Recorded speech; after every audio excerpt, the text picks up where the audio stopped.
le monde est à peu près installé et je vous propose donc de démarrer cette plénière d'ouverture de la 11e édition de ce salon. Moi je suis Valère Coréard, je suis journaliste à France Inter et je dirige le média ID, l'info durable, qui est un nouveau pure player qui a été lancé en fin d'année 2017. Alors il paraît que les temps changent, je ne sais pas si vous en avez entendu parler.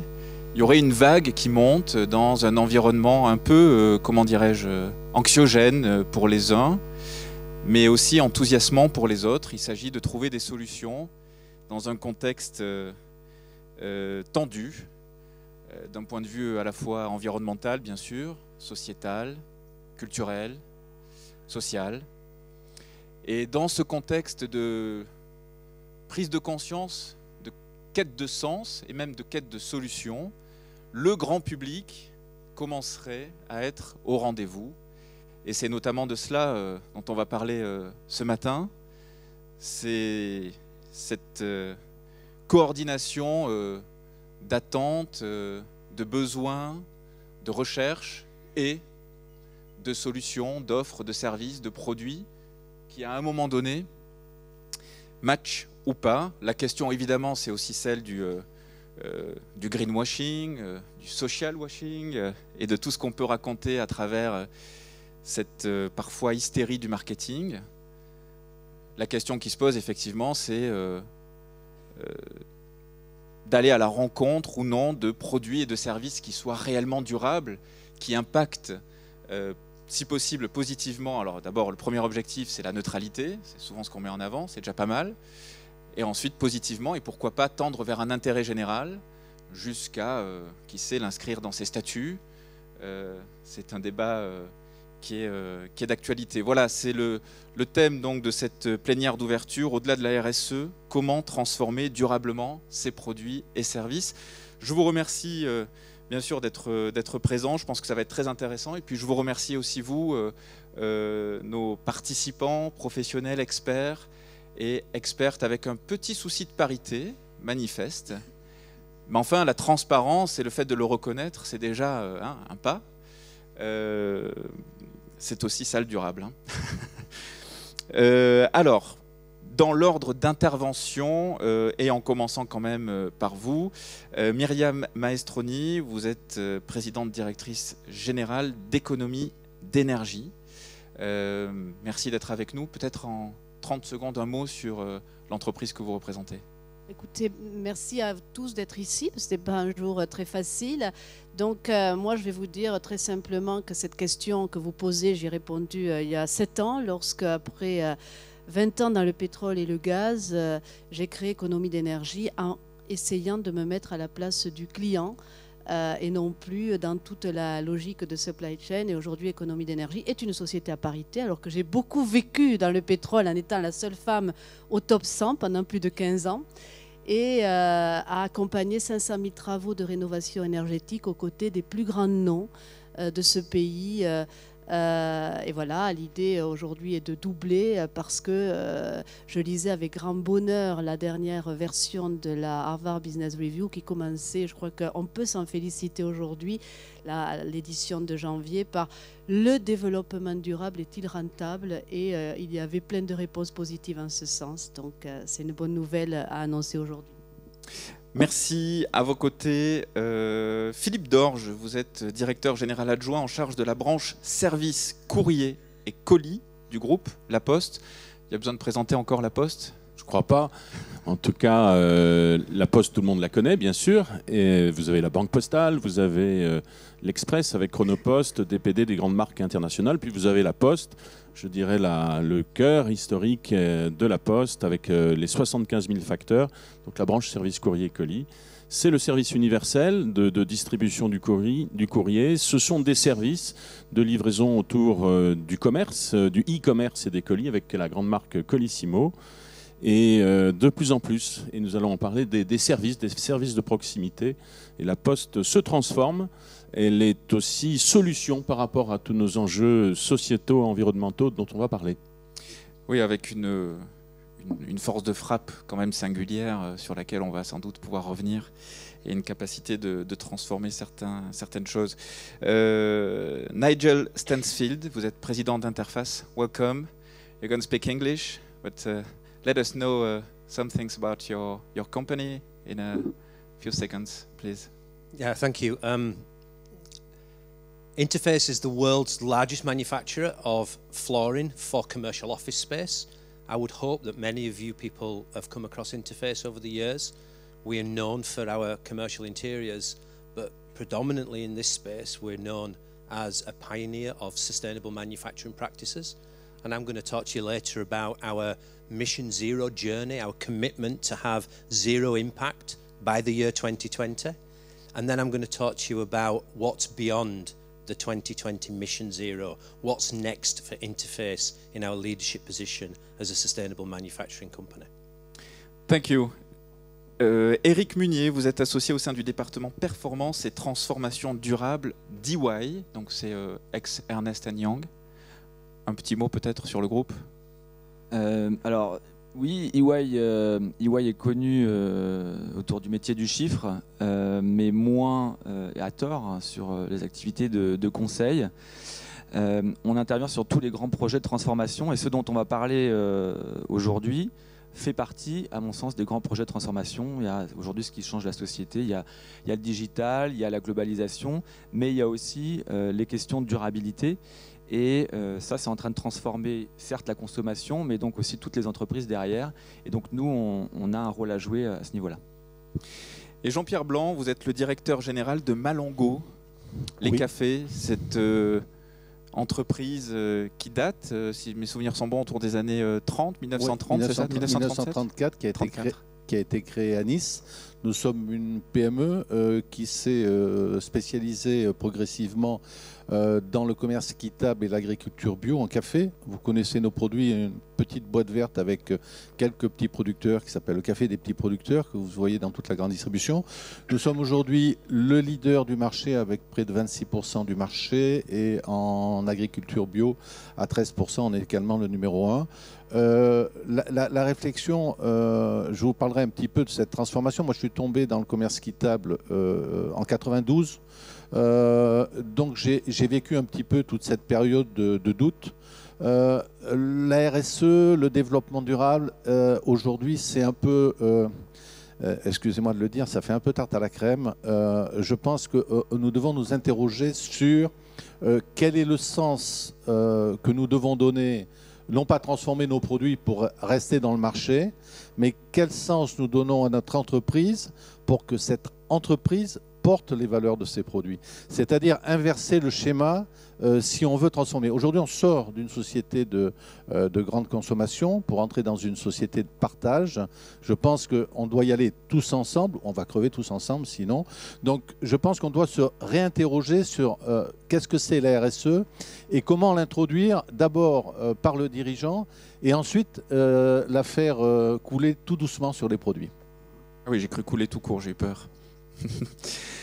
Merci en tout cas à vous 5 d'être là. Merci donc à vous également. Et justement, cette particularité pour ces interventions, on va aller au-delà de l'intervention et du monologue, ça se veut interactif. Donc il y a un site internet, si j'ai bien compris, ça se passe du côté de Bicast.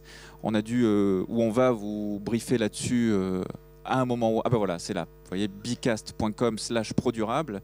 Ici, vous pouvez commenter, poser des questions, et moi, je vais avoir un œil rivé sur l'écran, ce qui va me permettre d'interpeller les intervenants en me tordant un peu le cou. Donc, allez-y, que ça vaille la peine.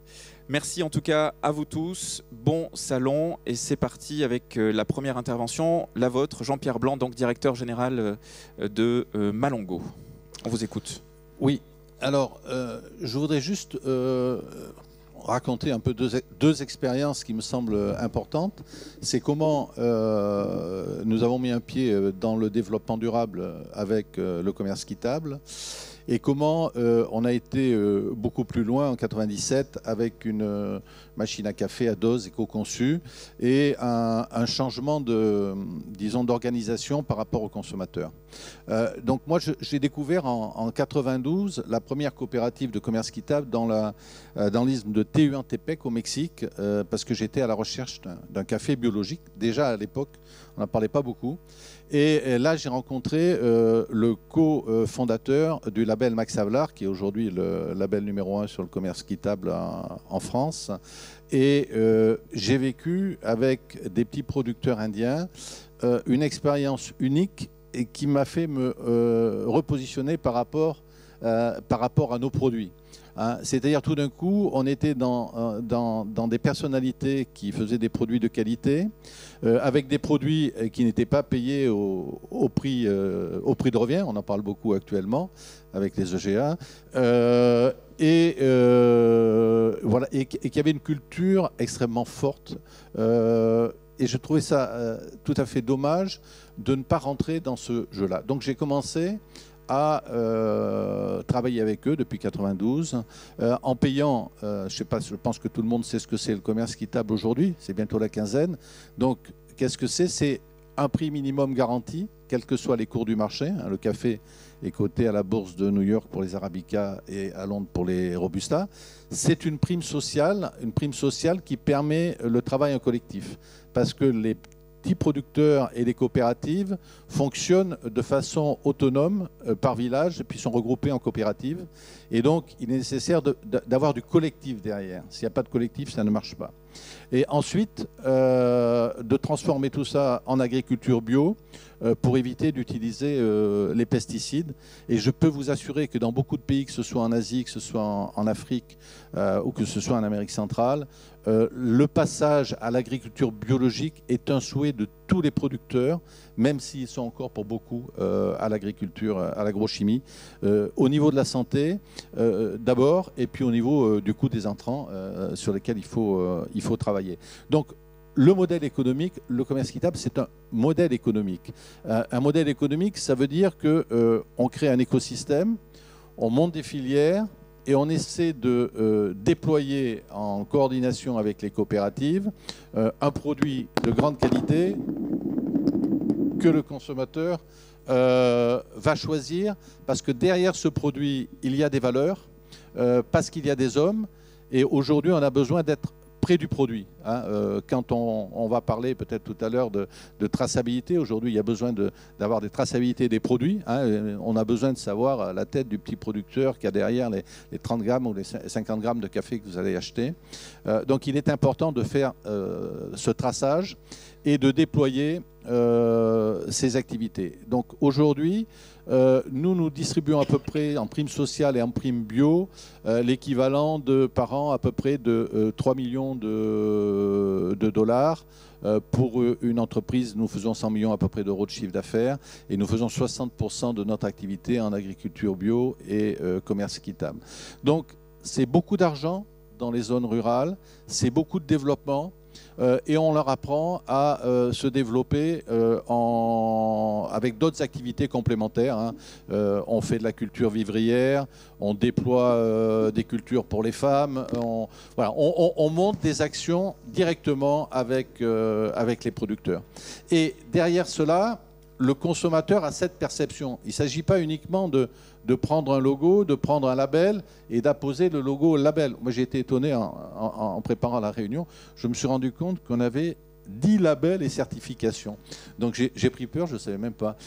Donc, le label, la norme, c'est quelque chose, c'est un outil, c'est un fil rouge qu'on doit avoir. Mais le fond, c'est qu'est-ce que vous faites en réalité pour les produits que vous allez vendre et qu'est-ce que vous racontez. Si vous racontez uniquement une histoire fausse, eh ben, ça ne va pas fonctionner. Le consommateur va se méfier. Donc, comment vous pouvez rentrer avec vos produits dans cette nouvelle économie qui est une économie de partage. Et c'est ce partage dans lequel nous devons nous inscrire. Alors, la deuxième expérience, parce que je crois qu'on m'avait laissé que quelques minutes pour parler, 9. Bon. Donc, la deuxième expérience que nous avons faite, donc, vous savez qu'il y a eu un gros développement de tous les systèmes à dose individuelle, puisqu'aujourd'hui, système expresso, ça représente à peu près 50% du marché en valeur de l'ensemble des cafés torréfiés. Des systèmes donc en plastique, en aluminium, etc. Et il y a maintenant, en 97, j'ai décidé, c'était tout au début, je voulais un produit qui était éco-conçu déjà à l'époque, donc on a sorti une dose en papier naturel, sans plastique, sans aluminium, et puis je voulais revenir à une fabrication d'une machine à café, non pas en Chine, mais en France, ce qu'on a essayé de faire, qu'on a fait avec beaucoup de difficultés, je ne vous le cache pas, et avec un nouveau modèle, c'est-à-dire une éco-conception, une machine démontable, réparable, qui peut durer longtemps, qui est garantie 5 ans. Et l'important, c'était de se dire, cette machine-là, elle va être plus chère en prix de revient, donc je vais la vendre plus cher. Et ça, c'était vraiment un challenge parce que aujourd'hui, on est sur et quasiment les machines sont données pour pouvoir consommer les produits afférents. Donc, changer de modèle, c'était créer aussi un autre mode de consommation. Et on a créé, maintenant c'est devenu à la mode et beaucoup d'entreprises le font, un système d'abonnement, c'est-à-dire que le client était propriétaire de sa machine et pour 6,50 € par mois, pendant 24 mois, il avait un mode de consommation qui était raisonnable en termes de prix. Il peut toujours acheter une machine fabriquée en France et qui est éco-conçue, qui se répare et avec un service technique, un service de vente adapté et de service après-vente pour que ça soit complètement transparent pour le consommateur. Voilà, donc c'est comment je réussis à changer mon modèle, qui est un modèle de masse, qui est un modèle de grande consommation, vers un modèle qui est plus responsable, respectueux à la fois du producteur et du consommateur. Puisqu'il nous reste 2 petites minutes, moi j'ai une question à vous poser. On a bien compris, économie du partage, transparence, des attentes aussi proactives des consommateurs, c'est-à-dire on ne les enfume pas, c'est ce que vous nous dites. Non. Est-ce qu'on peut faire du durable avec des dosettes, quelles qu'elles soient? Non, je ne vais pas critiquer qui que ce soit, mais évidemment... On est entre nous. On est entre nous. Je ne sais pas si les notes sont plus vertueuses, mais les notes sont en papier naturel. Donc c'est déjà important de ne pas passer du café à travers du plastique ou à travers d'autres matériaux. On est dans cette réflexion aujourd'hui. On peut plus raconter n'importe quoi. Donc je ne sais pas si on a pris la bonne solution. On a pris la solution, disons, qui me semblait la plus naturelle, la plus logique et celle qui respectait le plus le goût du produit. Voilà.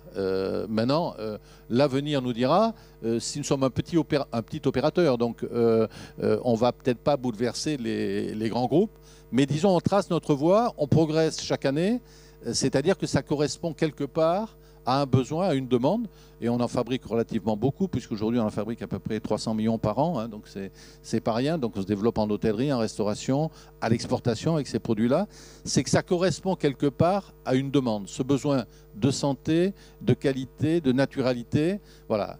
On l'a vécu de l'intérieur, je ne sais pas si c'est la bonne solution, mais il me semble que nous sommes, disons, dans une part de vérité. Hein, on n'a pas une vérité totale, mais une part de vérité au moins. Et en 1 minute, s'il vous plaît, je prends une des 2 questions qui vous sont posées. Quel dialogue est-ce que vous arrivez à avoir avec vos partenaires locaux? Vous parlez d'économie de partage. Oui. Qu'est-ce que vous partagez avec eux? Alors, on partage plusieurs choses avec eux. Nous sommes d'une part en action sur des filières, c'est-à-dire qu'on aide à constituer des coopératives, mais ce n'est pas uniquement l'aide à la constitution, c'est après le suivi. Nous avons monté, la société, un centre de formation à l'agriculture biologique intensive à côté de Veracruz, suite à l'expérience que j'avais observée chez les petits producteurs dans différents pays. Donc c'est un centre de formation fait par des agriculteurs, avec l'appui bien sûr d'ingénieurs agro que l'on a mandatés. Et aujourd'hui, je fais de l'échange de savoir producteur à producteur pour déployer une agriculture bio qui soit plus productive qu'une agriculture conventionnelle. Voilà, donc ça c'est un élément concret, c'est-à-dire que j'envoie des paysans du Laos au Mexique et j'envoie des paysans du Mexique au Laos.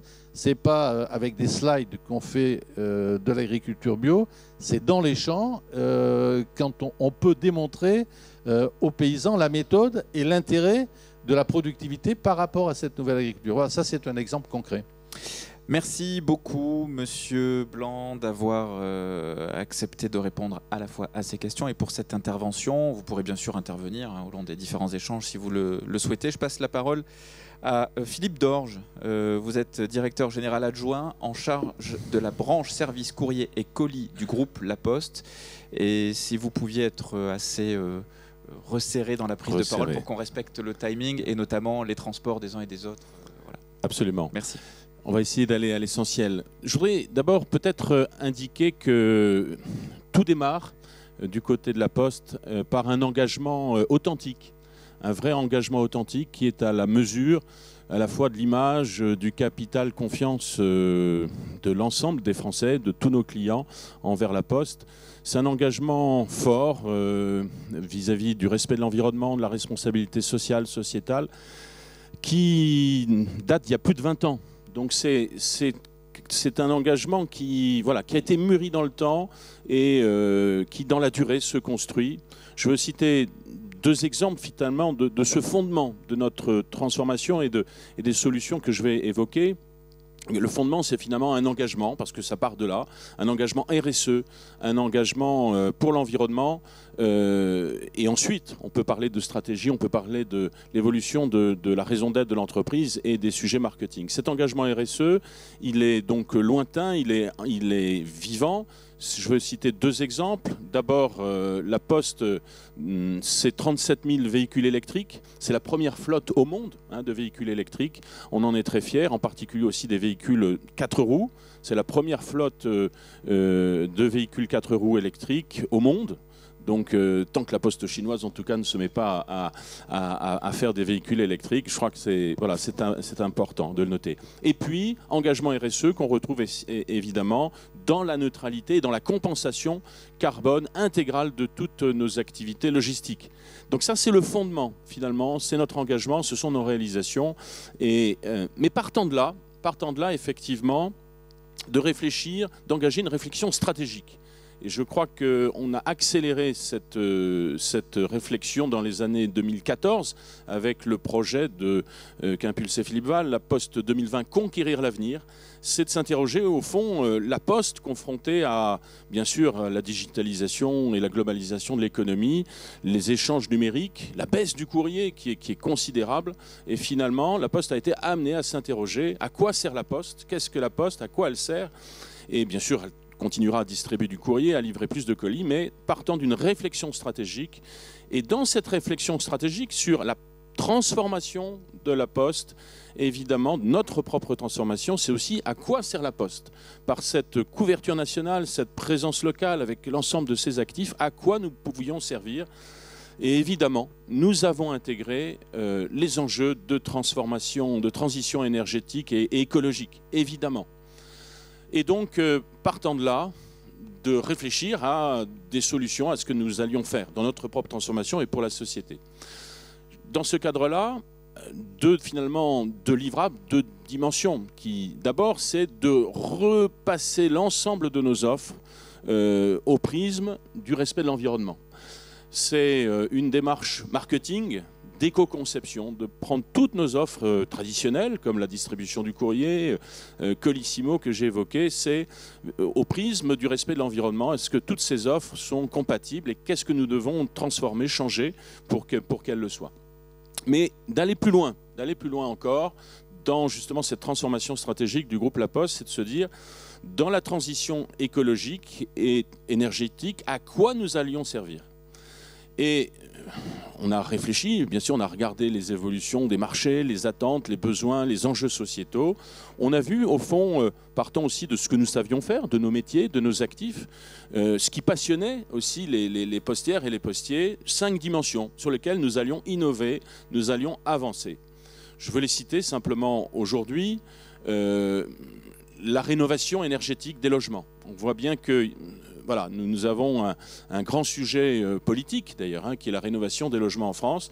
La Poste, par son maillage, par ses facteurs qui passent pour tous, partout, tous les jours, à quoi nous allions servir en termes d'information, de détection, de proposition, de solutions de conseil, tout le champ de la rénovation énergétique des logements. Deuxièmement, l'écomobilité. 80 000 postiers ont été formés à l'éco-conduite et évidemment ce savoir-faire, nous pouvons le proposer aux collectivités locales, à toutes les organisations, aux entreprises et ce sont nos solutions d'écomobilité partant donc de ce que nous savons faire que nous proposons aujourd'hui.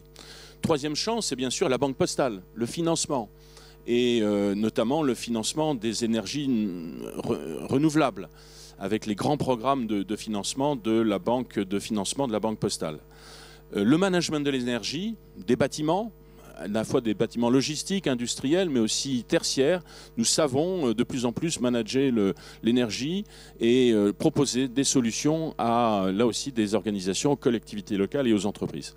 Et puis, quelque chose qui met en jeu notre réseau de facteurs, et ça nous y sommes bien sûr très sensibles, c'est le recyclage, la collecte des déchets de bureau en France, partant de l'idée que nos facteurs passaient partout, tous les jours, et qu'ils pouvaient effectivement collecter les déchets de bureau, sachant que seuls 20% de ces déchets de bureau sont aujourd'hui collectés, triés, valorisés, et qu'il y avait un champ important. C'est dans ce cadre-là qu'en 2012, nous avons lancé Recigo, et que nous nous associons maintenant 5 ans après avec Suez pour accélérer cette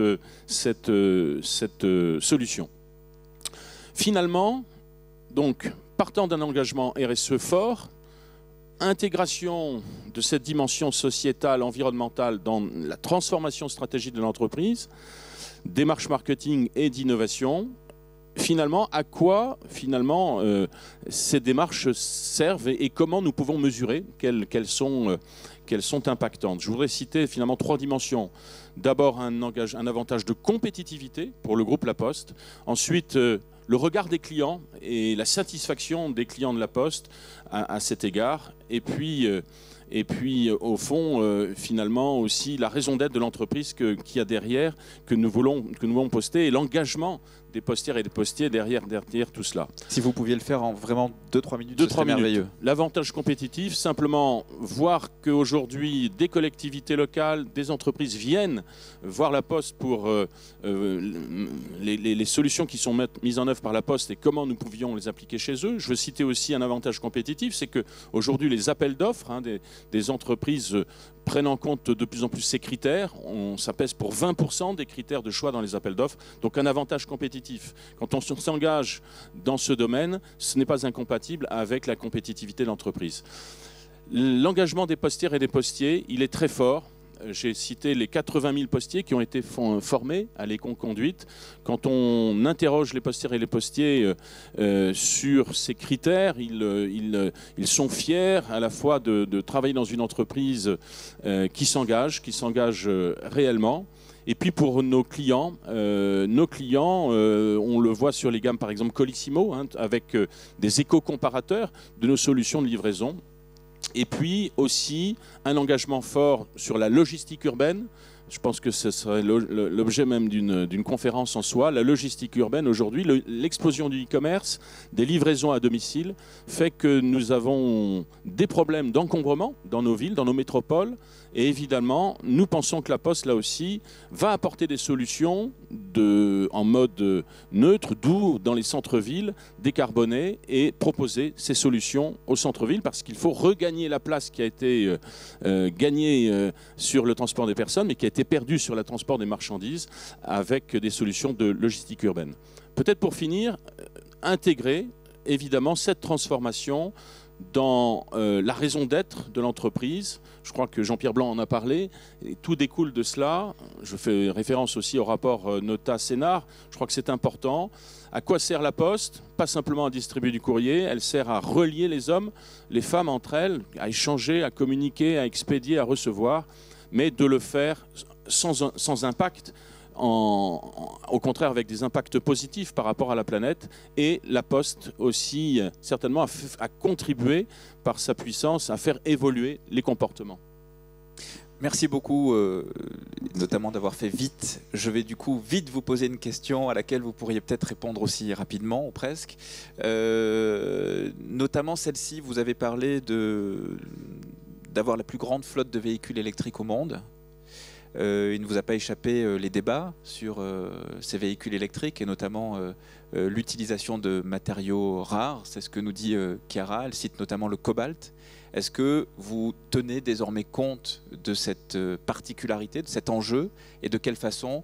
Pardon, la question est un peu complexe, mais en une minute. Alors oui, bien sûr, dans le bilan de nos activités, on le prend en compte. Après, si vous voulez, nous, sur l'usage et sur la conception elle-même des véhicules électriques, c'est un échange que nous avons avec les constructeurs, avec tous les constructeurs automobiles par rapport à cela. Qui dépasse d'ailleurs les véhicules électriques, puisque les véhicules thermiques sont aussi concernés. Nous avons aussi des véhicules thermiques, des véhicules diesel, et comment on peut travailler sur la conception de ces véhicules en amont avec les constructeurs. C'est un débat d'ailleurs donc technique, mais aussi sur l'usage et la conduite que les postières et les postiers doivent avoir avec ces véhicules. Merci pour cette réponse. Plein de questions intéressantes du coup vous sont posées. Ça pourra peut-être continuer sur les réseaux sociaux. Myriam Maestroni, vous êtes la fondatrice de la société Économie d'énergie, ancienne dirigeante de Primagaz France. On vous écoute. Alors, je suis ravie d'intervenir après Philippe Dorge parce que je pense qu'à ma manière, j'ai été un peu radicale lorsqu'après 20 ans de pétrole et de gaz, donc je dis souvent je suis en phase de rédemption, j'ai décidé de créer une start-up, comme quoi on peut passer de dirigeant à start-upper. C'est une expérience un peu prenante, on va dire ça comme ça, mais quand on a des convictions et qu'on peut les transformer en engagement, je crois que c'est la plus belle expérience que l'on peut avoir. Et parmi ces convictions, j'en avais trois. La première, c'est que finalement, la RSE avait beaucoup de mal à se mettre en place à cette époque-là. Je parle bien sûr de critères à la fois simples et d'autres plus compliqués. Pour les simples, je faisais un clin d'œil en disant, est-ce qu'il est possible d'avoir une entreprise à parité dans le monde de l'énergie? Moi, j'en connais pas. Je me suis sentie très seule pendant longtemps. Économie d'énergie est à parité.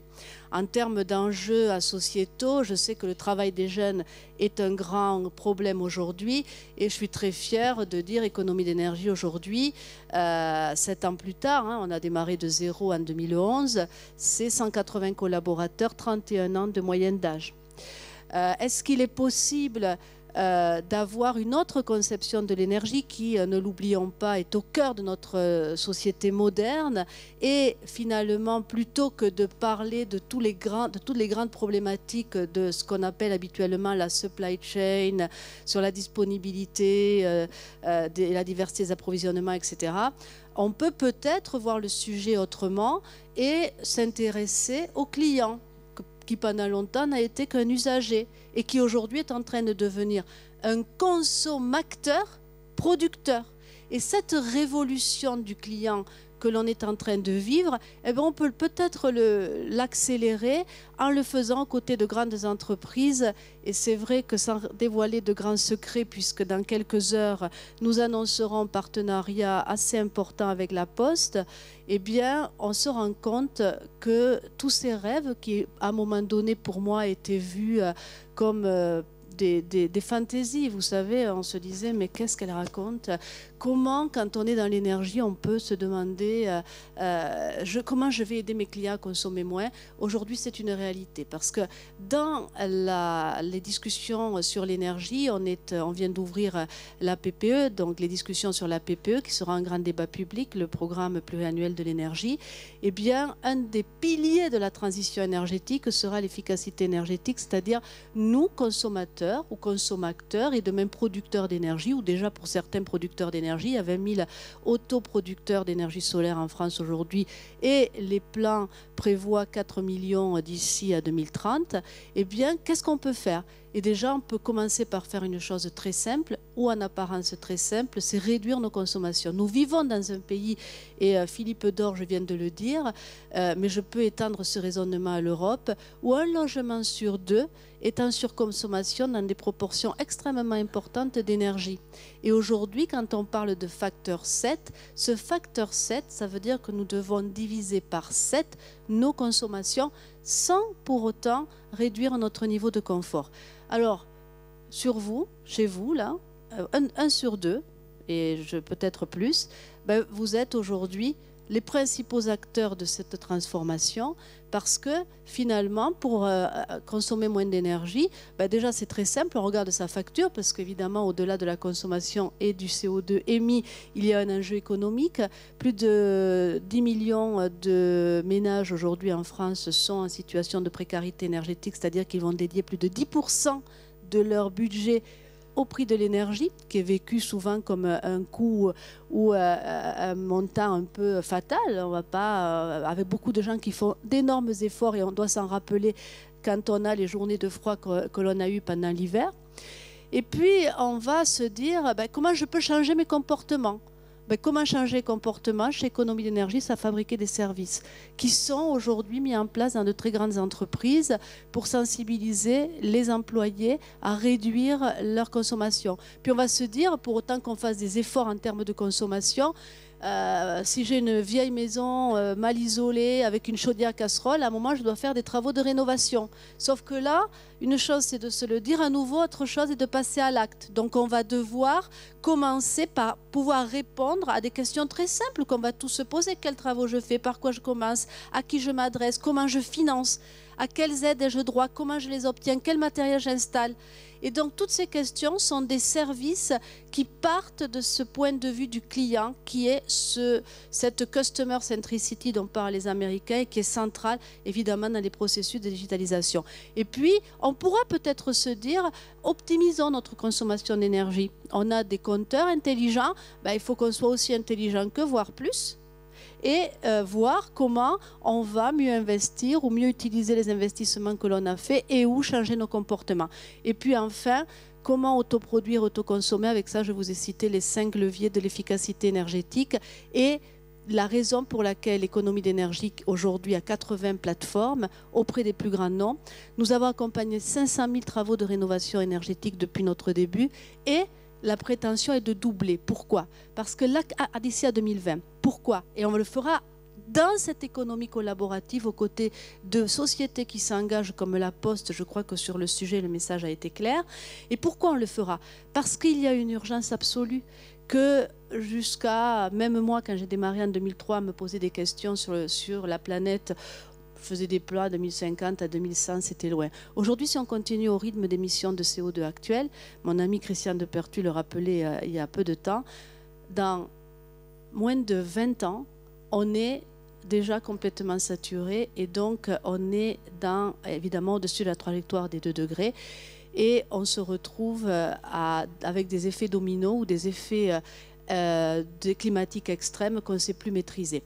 Et le principe de la vie sur Terre, le miracle de la vie sur Terre, ça nous concerne tous, on en est tous acteurs. C'est pour ça que je suis ici aujourd'hui, c'est pour ça que lorsque Cécile me dit « Viens, je suis là », c'est pour ça que je suis très honorée de partager avec des personnes qui ont les convictions, qui sous-tendent les engagements, évidemment, un premier objectif qui est celui de créer des entreprises durables, qui savent réconcilier l'enjeu de la croissance organique profitable, parce qu'une entreprise qui ne se projette pas ne dure pas, mais en même temps le faisant dans le respect des enjeux sociétaux et dans le respect des enjeux environnementaux. Myriam Maestroni, merci pour cette intervention engagée, enthousiaste et sincère. J'ai envie de vous poser une question. Vous avez parlé de précarité énergétique, de 10 millions de personnes. On sait que la France, vous le disiez, est un pays de passoires énergétiques, avec cette spécificité d'avoir des chauffages qu'on appelle dans le jargon grille-pain. Enfin bon, vous voyez ce que je veux dire. Les services que vous proposez et les solutions qui sont proposées au-delà de votre société, est-ce qu'ils ne concernent pas une couche de la population plutôt aisée, qui a les moyens de faire des travaux, qui a les moyens de déménager, qui a les moyens d'investir, au détriment de ces précaires de l'énergie? Alors en déjà, général, hein, je ne parle pas de votre société en particulier. Ne nous flagellons pas en France. On a nos problèmes, je vais y revenir. Donc 15 millions de logements sur consommation. Au niveau européen, c'est 100 millions. Voilà, j'ai eu une grande discussion. La France, dans l'Europe, grande discussion avec un monsieur de l'Union européenne qui me disait mais non madame, c'est pas 80 millions parce que mes prévisions c'était 80 millions. Il me disait c'est ça. Je lui ai dit écoutez, si vous voulez, c'est ça. Non, 100 millions de passoires énergétiques. Aux États-Unis, vous doublez. Donc les pays qui avons eu la chance d'avoir accès à l'énergie, parce qu'il y a encore plus d'1 milliard de personnes qui n'ont pas accès à l'énergie, avec tout ce que ça suppose, eh bien on surconsomme. Donc le problème il est à la fois aux États-Unis et je dirais les pays occidentaux et dans l'Europe. Donc quelque part il est évident que cet enjeu-là, il passe par les entreprises qui se sont beaucoup engagées. Moi, dans mes clients, il y a la grande distribution, les banques, on a entraîné tout un écosystème qui a intérêt à voir une nouvelle croissance naître. Et bien sûr, donc on a parlé de la Poste, mais bien sûr, c'est là où on avance petit à petit, on se rend compte de ces nouveaux phénomènes. Avant 2005, ça n'existait pas la précarité énergétique, puisqu'en fait, on ne s'intéressait pas à l'usage. Donc on a découvert en 2005 que le poste énergie pouvait représenter autant que le poste habillement. Donc c'est quand même important. Et en fait, votre question est très intéressante parce qu'elle appelle au-delà des entreprises la notion de positionnement de l'État et l'articulation entre des politiques publiques qui sont importantes, bien sûr, et le rôle d'innovation, d'accélération, de digitalisation, de management, de leadership que peuvent avoir les entreprises. Et là, on est au cœur de ce débat qui est très intéressant, puisque sur la question de la précarité énergétique aujourd'hui, contrairement à ce que l'on peut supposer, eh bien, il y a la possibilité, en marketant, en faisant quelque chose de simple avec les aides publiques et ce que peuvent en faire les entreprises, d'isoler pour 1 euro. Alors je ne parle pas des gens qui récupèrent ces programmes. Avec un système de tiers payant, c'est ça? Même pas, parce qu'aujourd'hui, depuis 2006, existe en France le système des certificats d'économie d'énergie qui ont été doublés dans les cas de précarité ou de grande précarité, avec des définitions qui sont aujourd'hui très simples puisqu'elles reprennent les seuils prévus par l'ANA. Sauf que le problème est que ça reste très méconnu. On a fait, pour la petite histoire, une enquête fin décembre en disant aux personnes qu'est-ce qu'il vous faudrait pour faire des travaux. Et les gens disent, bah, évidemment, il faudrait que ça soit accessible, il faudrait qu'on ait au moins 20% d'aide. Mais ces 20% d'aide aujourd'hui, c'est beaucoup plus. Sauf qu'on a des aides très disséminées. On va avoir d'un côté le CITE, on va avoir d'un côté les éco-primes adossées au certificat d'économie d'énergie, on va avoir les aides régionales. Et en fait, on a beaucoup de mal à mettre bout à bout tout ça. Et la tendance, et ce que l'on va lancer d'ailleurs avec la Poste, eh ben, ça va être une mini-ingénierie financière, pardon si le mot fait peur, pour que toutes ces aides se mettent en équation facilement et pour que le client consommateur puisse enfin comprendre à quelles aides il va avoir droit et clairement ce qu'il peut faire et comment la décision finalement passe par lui et comment on peut l'accompagner là-dedans. C'est très clair, merci beaucoup. Je propose à Éric Munier de prendre la parole. Vous êtes associé au sein du département Performance et Transformation Durable d'EY. On vous écoute. Oui, merci, bonjour à tous. Alors, moi, quand j'ai commencé ma vie professionnelle il y a à peu près 25 ans, j'ai fait du marketing dans les chocolats. C'est pas dans le café, c'est dans les chocolats. Et puis, j'en suis arrivé à me demander quel est mon impact si je vends davantage de chocolat. Et puis, finalement, j'ai décidé de quitter le marketing pour l'environnement et le développement durable. Et aujourd'hui, bon, je n'ai pas dit tout à l'heure, mais j'ai une équipe superbe, 100 consultants dédiés à la RSE en France. Mais je suis quand même tenté de revenir au marketing parce que je pense qu'on est vraiment en train de vivre une révolution des produits et de la consommation dans tous les secteurs, la grande conso bien sûr, mais tous les secteurs, y compris les produits financiers. Juste quelques illustrations. Vous savez peut-être que la marque C'est qui le patron, C'est qui le patron, la marque des consommateurs, vient de fêter ses 45 millions de litres de lait vendus avec comme principal argument de vente qu'il rémunère au juste prix son producteur. Vous avez peut-être vu que le modèle Tesla S en Europe, en 2017, il s'est plus vendu que ses équivalents dans les différentes grandes marques de berline allemandes. Vous avez peut-être remarqué aussi que quasi la totalité des grandes enseignes de distribution françaises ont soit racheté, soit ouvert des enseignes de distribution de produits exclusivement bio. Est-ce qu'on aurait imaginé ça il y a 10 ans? Est-ce que même 5 ans? Je ne pense pas. Et donc, ça nous dit des choses sur le consommateur, ça nous dit qu'il a changé, ça nous dit qu'il est plus connecté, ça nous dit qu'il recherche plus de sens dans ses achats et qu'il prend son pouvoir d'agir au travers des achats. Ça nous dit aussi qu'il veut savoir ce qu'il y a derrière le produit et qu'il veut mettre en accord ses achats avec ses valeurs. Évidemment, c'est pas nouveau. Le consommateur, il y a historiquement une minorité de consommateurs qui souhaitaient acheter des marques engagées. Le grand changement, et c'est une étude, notamment une étude faite par BBMG et Global Scan qui couvre 21 pays, pas du tout uniquement les pays développés, qui montre qu'il y a aujourd'hui une nouvelle catégorie de consommateurs qu'ils appellent les aspirationnels, qui sont les consommateurs qui aiment consommer et qui cherchent à aller vers les marques porteuses de sens qui apportent des solutions positives à la société. Et ces aspirationnels, c'est 40% aujourd'hui des consommateurs. Si on ajoute ces 40% aux 20% à peu près de consommateurs militants, on a une majorité de consommateurs aujourd'hui, et c'est ça pour moi le vrai grand changement. Et donc le salut des marques classiques aujourd'hui, c'est d'aller chercher ces aspirationnels en donnant des preuves de la durabilité et en rendant le durable désirable. Et pour ça, le relooking de la communication ne suffira pas. Il faut retravailler l'offre, il faut retravailler la plateforme de marque de manière à développer un vrai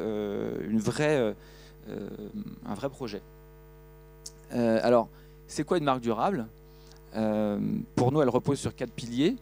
C'est une marque engagée, c'est une marque engageante, c'est une marque transparente et c'est une marque qui a une offre durable et responsable. Alors, je vais développer rapidement ces 4 piliers. Le premier, la marque engagée, c'est quoi? C'est une marque qui s'est engagée à réduire ses impacts négatifs et à avoir une contribution positive aux préoccupations de la société, qu'elles soient sociales ou environnementales. Évidemment, pour que ça fonctionne, il faut qu'il y ait une résonance entre son engagement et l'histoire des produits et de la marque. Il y a plein d'exemples, je pourrais en citer quelques-uns. Je pense à Starbucks notamment, qui au moment, à la fois dans un contexte de problèmes de migrants en Europe, de muslin ban aux États-Unis, annonce qu'ils ont une contribution possible. Ils vont recruter sur 5 ans 10 000 migrants dans leur lieu de convivialité et de mixité. Je vais prendre un autre exemple dans un domaine complètement différent. Vous avez peut-être vu le film Like a Girl de Always, la marque Always. Ce film, il a fait 60 millions de vues. Et ce film, il explique l'engagement de la marque en faveur de la lutte contre les stéréotypes féminins et pour la confiance en soi des jeunes filles. Donc 60 millions de vues, c'est quand même assez extraordinaire.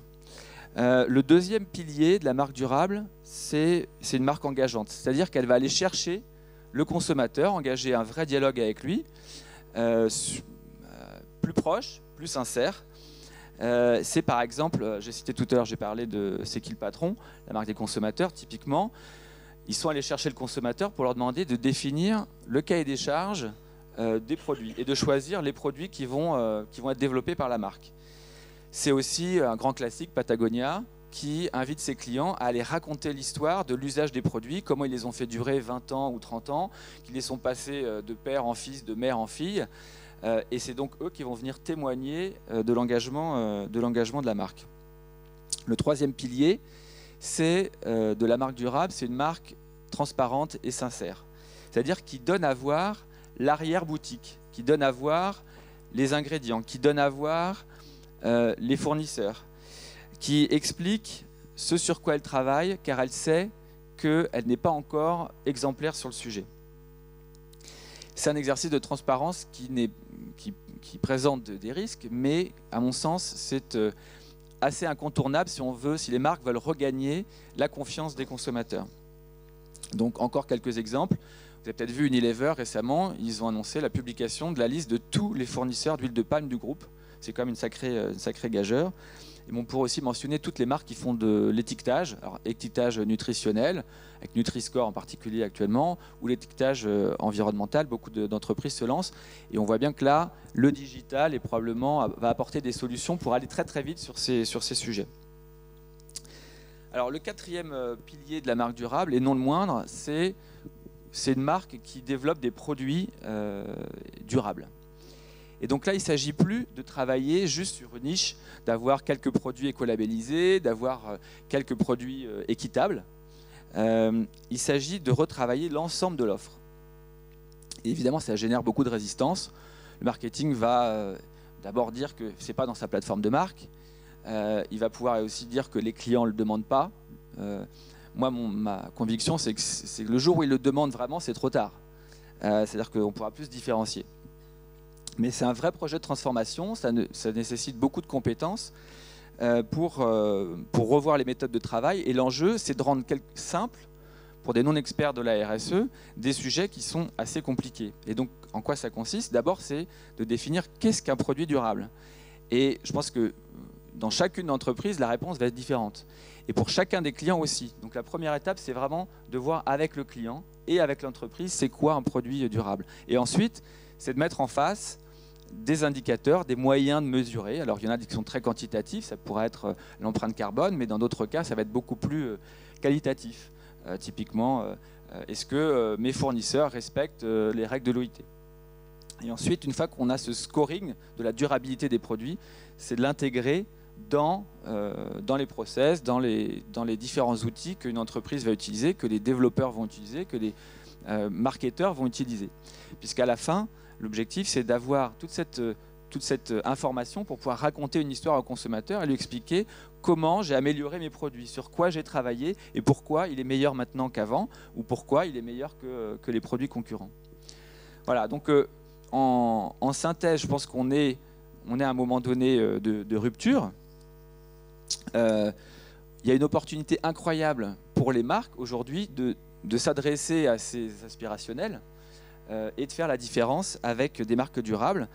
Nous, on pense que c'est un sujet, une tendance de fond qui intéresse beaucoup les investisseurs, qui intéresse évidemment beaucoup les entreprises, mais le point à retenir pour moi, c'est que vraiment on n'est plus dans une logique de niche, on est dans une logique de mainstream, et c'est ça le vrai changement. On a, je pense, pas plus de 5 à 10 ans avant que vraiment on puisse plus faire autrement, donc il faut se mobiliser aujourd'hui. Merci, et notamment pour la gestion du temps. Une petite question, il y en a plein de questions intéressantes, mais une que je vous pose rapidement, c'est la question de Myriam. Vous dites que le consommateur recherche du sens à travers ses achats. Est-ce également le cas en B2B? Alors, la question est un petit peu différente en B2B, même si sur le fond, la réponse est la même. D'abord, déjà, si on regarde très très plus haut en termes de négociations internationales, avec le Mercosur, dans le cadre de l'accord CETA, on voit bien que tous ces sujets environnementaux et sociaux, ils sont complètement au cœur des discussions. Donc, ce n'est pas juste une question de consommateur, c'est une question de commerce en général. Ensuite, en B2B, on a aussi une question de gestion de risque. Et on a aussi une question de se différencier, une question d'opportunité. Alors, ce n'est pas forcément toujours avec les mêmes arguments, mais à la fin, en B2B, on a toujours des produits qui finissent souvent chez le consommateur. Donc, il y a toute une logique de chaîne de filière qui fait que la réponse n'est pas tout à fait la même, mais les fondamentaux sont les mêmes. Merci Éric Munier, donc associé au sein du département performance et transformation durable d'EY. Nigel Stansfield, président d'Interface, qui est le leader mondial de la conception et de la production de dalles de moquettes. Je le précise si vous n'aviez pas identifié cela lors de la petite présentation tout à l'heure. Nigel, je vous laisse la parole, je vous en prie. Please.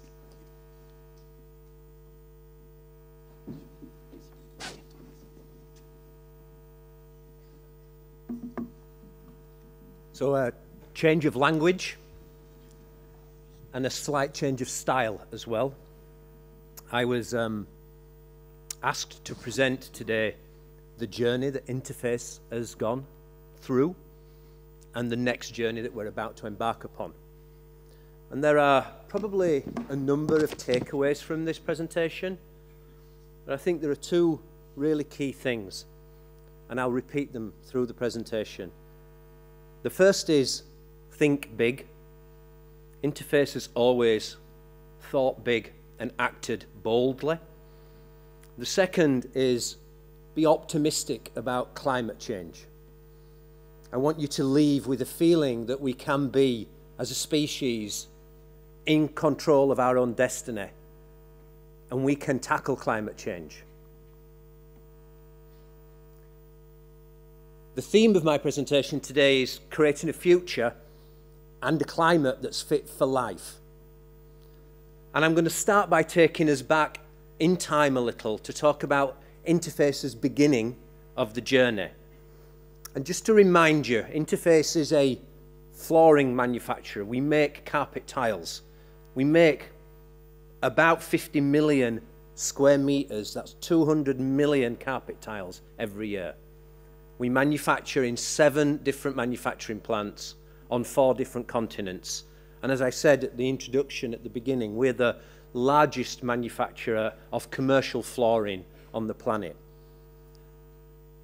But having said that, we're only a $1 billion US-based company. We're a very small organization in the scheme of commerce.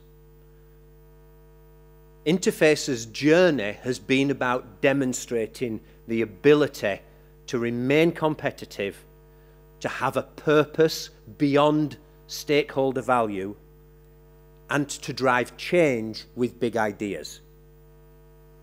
That started with this gentleman. This is our founder, a guy called Ray Anderson.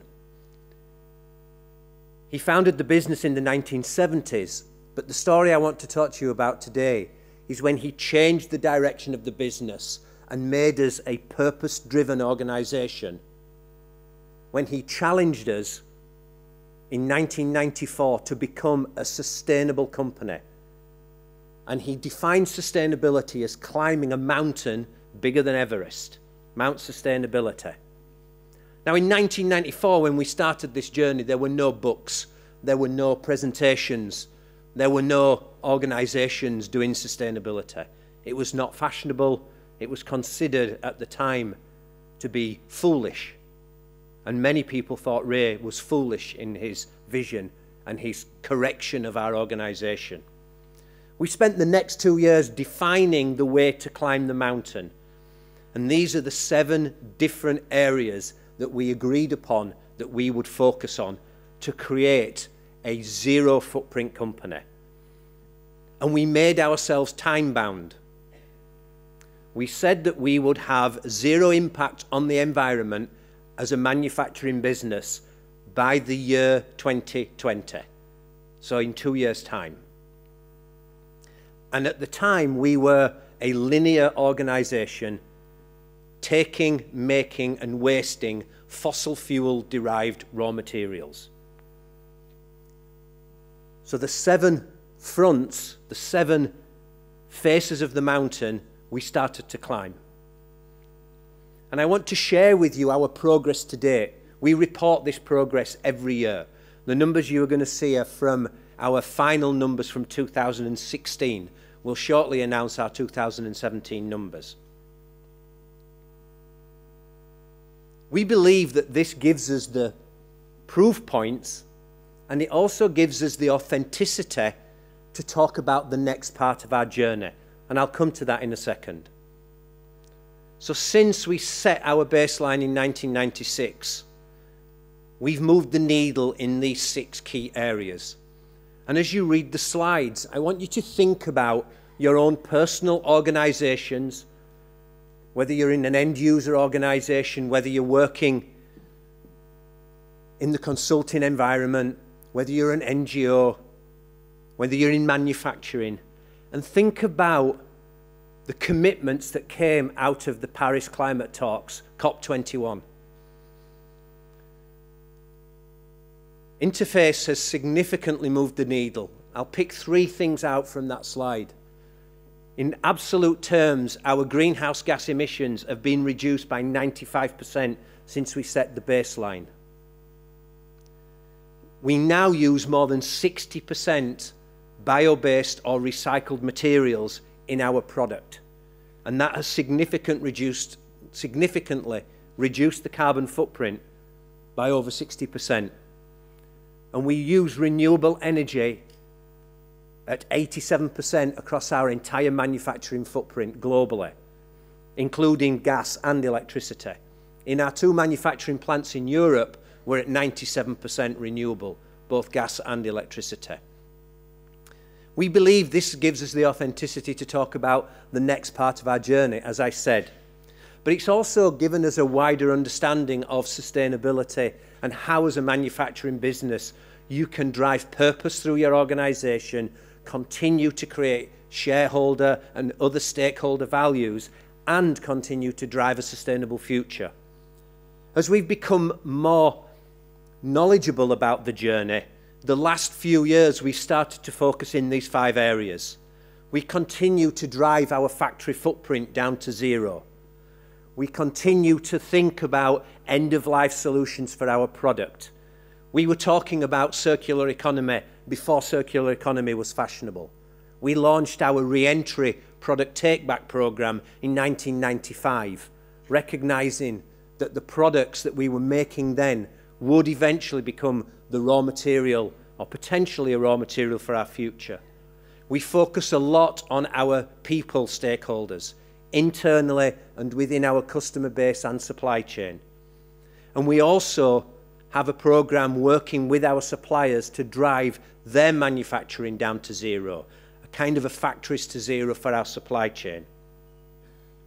And ultimately what we're trying to do is actually create a manufacturing business and a product footprint that's at 0. And we aim to do that within the next few years. But as we've got more mature and we've learned about this journey, what we've started to realise is that doing no more harm is no longer good enough. We've been able to change our industry by pioneering and leading a sustainable agenda. But we now need to move beyond a 0 footprint.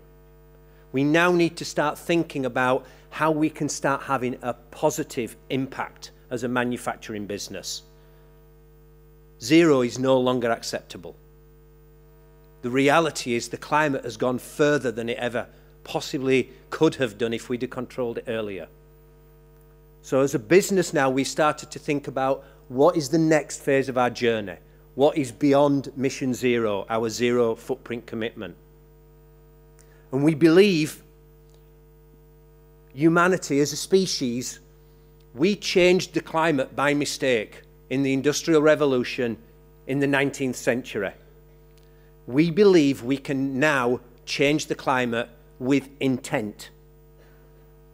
And as a result of our research and study and understanding, we launched our next mission, which is a continuation of Mission 0, that we call Climate Takeback.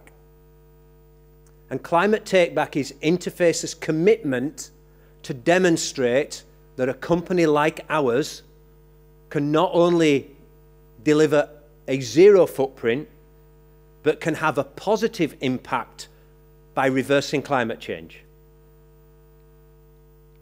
So our next mission will be about demonstrating the ability for a business to reverse climate change. Think big, as I said at the beginning. Now, as we think about reversing climate change, we break that down internally into 4 different sections. And I'm going to talk to you about those sections. And by the way, everything you see on this slide is free source, available on our website. You can go onto our website and download this material, and I implore you to use it. Please use it out there. So the 4 areas that we will focus on as we plan a strategy to reverse climate change. The first is to continue to live the 0 footprint. We believe that the minimum criteria for a sustainable company is 0. To start to think about going beyond and having a positive impact, you need to be able to get to 0. So we will continue to drive towards that 0 footprint. Our original commitment in 2020 remains, but we will continue to drive more and more of our influence into our supply chain and our customer base to continue to encourage organizations to strive for a 0 footprint. The second pillar is to think about carbon differently.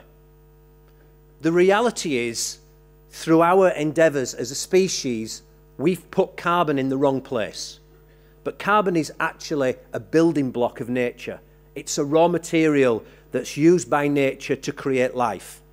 Everybody in this room has about 20% carbon inside them. We're starting to think about carbon differently at Interface. We're starting to think of it in a positive way and starting to consider how we can use carbon as a raw material, either sequestered carbon from the atmosphere through technologies that can capture atmospheric carbon, or through a biological cycle that allows us to use nature's method for capturing carbon to create raw materials. Last year, at Clerkenwell Design Week in London, we launched the Proof Positive carpet tile. This is a carpet tile that's got all our most secret and interesting R&D and innovations in it. It's the world's first carbon negative carpet tile. To be clear about that, what that means is for every square metre of the Proof Positive tile we produce, there's less carbon in the atmosphere. We are developing products now that will utilise some of that technology and be commercially available in the next few years so that you can buy products from Interface that will have a positive impact on the climate and carbon. And the backing system that we've developed for the Proof Positive, Circuit Back Green, is available now from Interface. No longer is it a bitumen or a PVC-based system, which is common for our industry. It's a bio-based, carbon positive, proof positive backing system that's available commercially now from Interface on most of our products. The third pillar around our climate take-back strategy is supporting nature's natural ability to cool.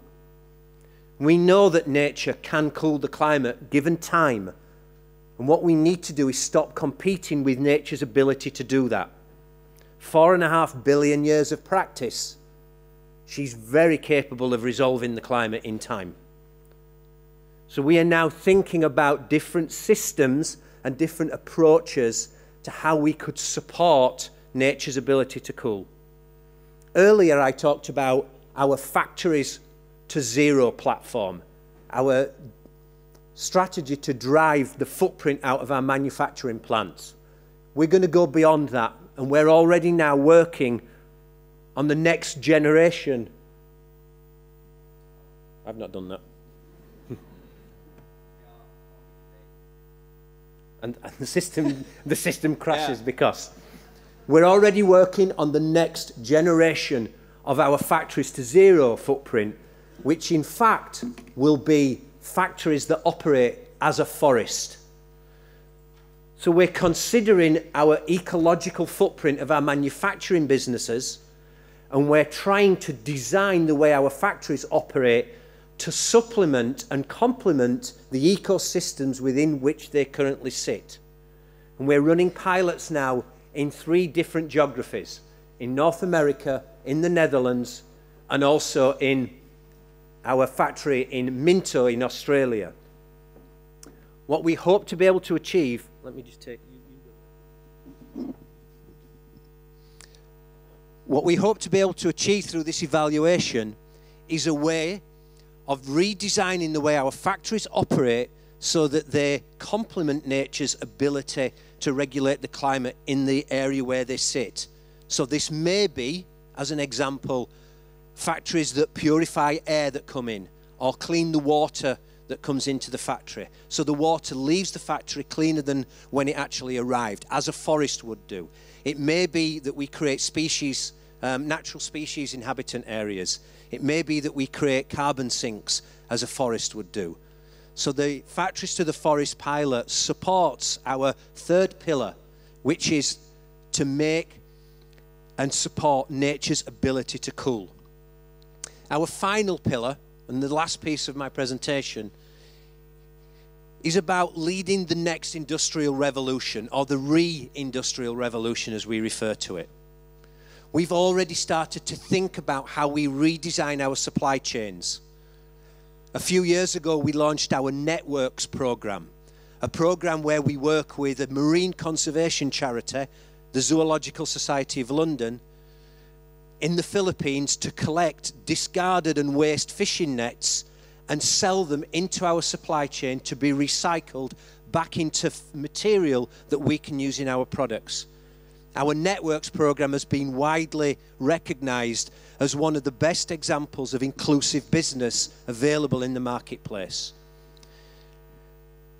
If we want to really redesign the next industrial revolution, we can't do this alone. We're a $1 billion US-based company. Even if we were completely sustainable and having a positive impact tomorrow, that would not be enough. So my final kind of request to you guys is download what you've seen and heard. Think about Interface as 4 different pillars. Live zero, love carbon, let nature cool, and redesign the industrial re-revolution. Reach out to us, find us on LinkedIn, find us on our website, find us on Twitter, find us on Facebook. We need to create a tribe of people that are passionate and think big about reversing climate change. And let's try and create a climate that's fit for life. Thank you.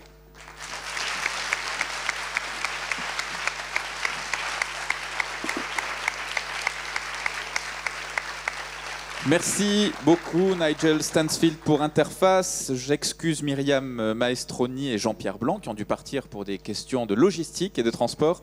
Et un grand merci à Philippe Dorge, Eric Munier et donc vous Nigel Stansfield. Merci à vous, bonne journée et bon salon.